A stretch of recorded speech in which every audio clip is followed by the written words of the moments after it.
Na aula de hoje, nós vamos falar sobre os tipos de reprodução. Fica comigo.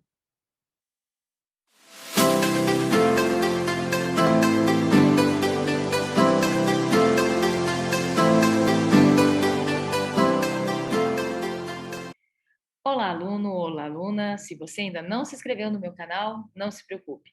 Clique no botãozinho vermelho aqui embaixo e assim você vai ficar por dentro de tudo que eu postar por aqui, ok?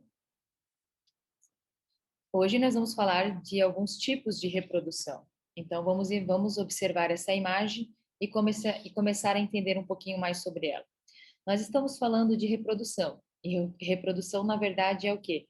É a transmissão das características hereditárias, né, de um indivíduo para o outro. E essas características, né, essas informações, elas estão contidas dentro dos genes. Então, isso é muito importante. Além disso, é interessante sempre levar em consideração que existe também a influência do ambiente para aquela formação, né, daquelas características. E nós vamos começar a falar então da reprodução assexuada e da reprodução sexuada, tanto nos organismos que são procariontes, ou seja, formados por células simples, e a daqueles organismos também que são eucariontes, aonde a sua organização celular já é um pouquinho mais complexa, tá bom? Bom, dando continuidade, nós vamos falar então sobre a reprodução assexuada, que ocorre aí nos organismos procariontes. Como exemplo, a gente tem a bactéria. Nessa imagem, ela mostra uma Escherichia coli, tá? Que é a bactéria que a gente vai utilizar como exemplo. Aqui eu não tenho a união de gametas, tá? Eu não tenho, por isso que a reprodução é do tipo assexuada. Além disso, essa reprodução pode ocorrer em seres unicelulares, nos animais e em plantas, tá? Fora isso, é importante lembrar que no caso de uma bactéria, ocorre uma divisão simples.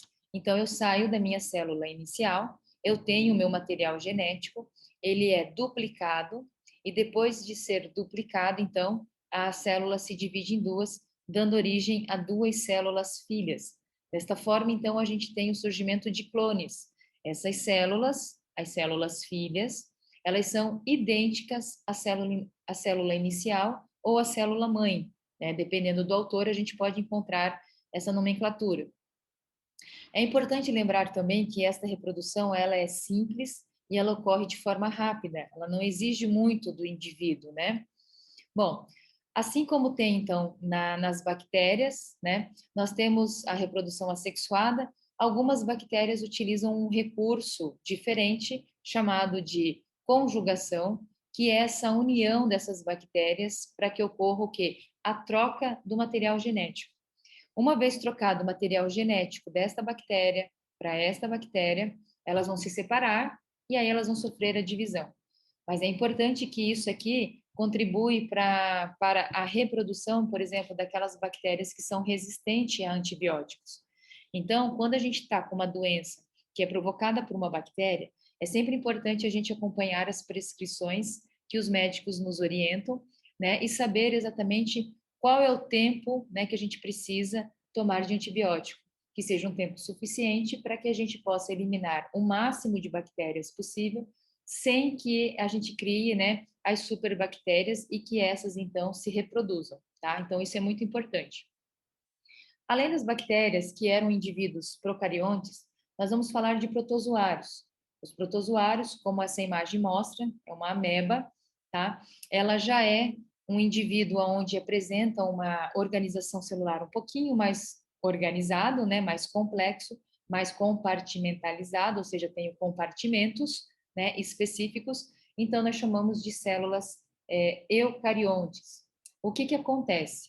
Ocorre um aumento do indivíduo, uma duplicação do seu material genético, seguido de uma divisão, então, seguindo então de uma divisão aqui do material, né, da célula, até que eu tenha dois novos indivíduos. Então, o que nós trabalhamos nessa aula?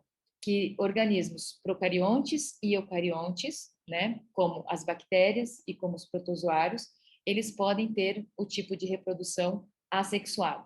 As bactérias ainda podem ter aquele mecanismo de conjugação que contribui para que elas tenham uma troca do material genético antes da sua divisão propriamente dito. Se você gostou desse vídeo, né, então deixa o seu like. E quero que você saiba também que é muito importante receber o seu feedback. Então, se você tiver dúvidas ou perguntas, deixe nos comentários para que eu possa te ajudar, tá?